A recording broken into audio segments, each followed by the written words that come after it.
La sortie de la maternité pour la mère et son enfant reste un volet tout aussi déterminant que celui de l'accouchement. La mère passe de l'étape de l'attention complète, pendant laquelle elle est entourée et choyée par le personnel médical et sa famille, à l'étape d'ouvrière chargée de la gestion de son foyer et du nouveau venu. Télébébé fait un arrêt aujourd'hui sur le retour à la maison de maman et bébé.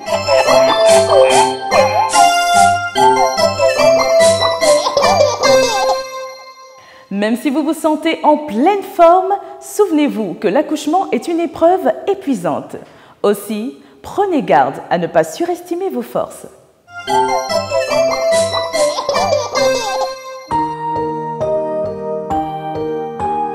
Il faut donc que cette sortie soit entourée par les alliés habituels, le père, les grands-parents et quelques amis. Afin de ne pas avoir à patienter ou à marcher trop longtemps, prenez la précaution de préciser à la personne qui vient vous chercher à la maternité où et quand vous attendre. Confiez à un proche l'ordonnance du pédiatre avec les médicaments indispensables pour vous et votre nouveau-né. Dans la voiture, déposez bébé sur un lit auto ou dans des bras pendant tout le trajet et bien le couvrir. N'entreprenez pas de faire la tournée des amis ou de la famille. Les forces risquent de vous manquer. Rentrez tranquillement chez vous pour vous reposer si votre mari ou toute autre personne a profité de votre absence pour tout organiser. Si ce n'est pas le cas pour vous, n'hésitez pas à faire appel aux bonnes volontés. Mère, belle-mère, amis ne demandent qu'à vous aider. Un sentiment plutôt contradictoire vous saisit en franchissant le seuil de votre domicile. Vous êtes heureuse, mais des inquiétudes se ressentent. Une organisation particulière avant votre départ pour la maternité vous permet d'éviter des désagréments à votre retour. Achetez à l'avance les produits nécessaires pour votre bébé. Faites faire l'ensemble des courses par votre mari ou toute autre personne la veille de votre retour. Il est encore important que ce changement soit aussi réussi pour le bébé. Il vient à peine d'avoir investi l'espace que représente la chambre de la maternité, il doit s'habituer à un autre. De bonnes conditions d'accueil à la maison limiteront les troubles du sommeil. Dans ce retour à votre vie quotidienne, le plus délicat sera d'adapter votre rythme de vie à celui de votre enfant. Il va donc falloir vous ménager et votre bébé aussi. À la maternité, votre bébé dormait et était à heures quasiment régulières. Changer d'environnement, il peut modifier totalement ses horaires. Dormir 5 heures d'affilée le matin, puis se réveiller toutes les 2 heures l'après-midi et hurler le soir. Ne cherchez pas trop à le régler dans les premiers temps.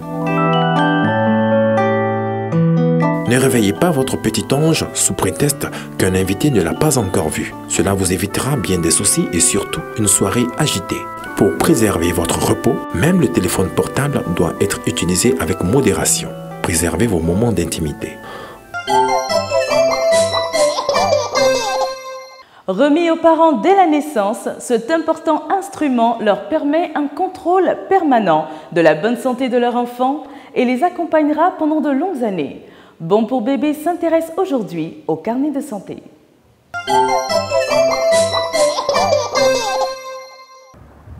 Le carnet de santé de l'enfant est la première pièce d'identité d'un enfant. On va y trouver toute l'histoire d'un enfant depuis la conception, la naissance jusqu'à l'adolescence. Une maman enceinte va se rendre dans une PMI où on va lui remettre un carnet dans lequel sera transcrit toute son histoire jusqu'à ce qu'elle mette au monde cet enfant.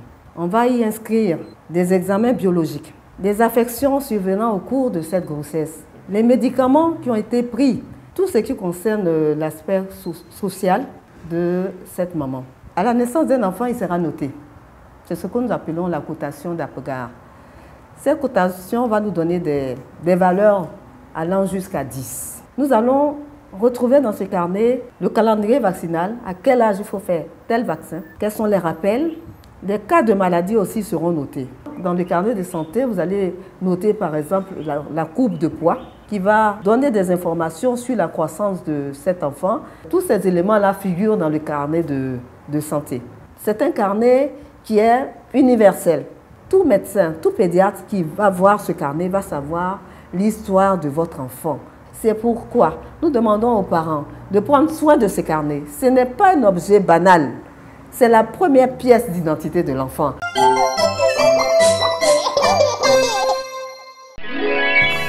Entre tété, change et petit câlin à mon bébé, la journée passe vite et la fatigue s'installe avec à la clé saute d'humeur et mal de dos. Je suis quelque peu débordé et je déprime.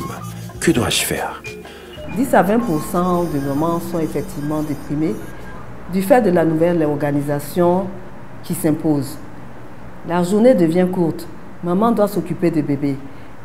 Bébé ne dort pas. Maman doit être réveillée. Maman doit s'occuper aussi de la maisonnée. S'il est possible, sinon souhaitable, que maman ait une aide, une assistante, c'est l'idéal. Il faut dire qu'en Afrique, nous ne souffrons pas beaucoup du manque d'assistance. Parce qu'effectivement, quand une maman accouche, il y a ou la sœur, ou la tante, ou la maman, ou toute autre personne qui vient assister l'accouchée. Je pense que vous pouvez le faire. Toute maman doit savoir s'organiser. Quand bébé dort, maman doit se reposer. Même papa peut aider maman dans ses tâches quotidiennes afin que maman puisse se reposer et allaiter bébé correctement. Nous sommes heureux de vous avoir accompagné à votre domicile et espérons vous avoir aidé à assurer pleinement votre nouveau statut de parent. Télébébé vous souhaite beaucoup de courage et à très bientôt.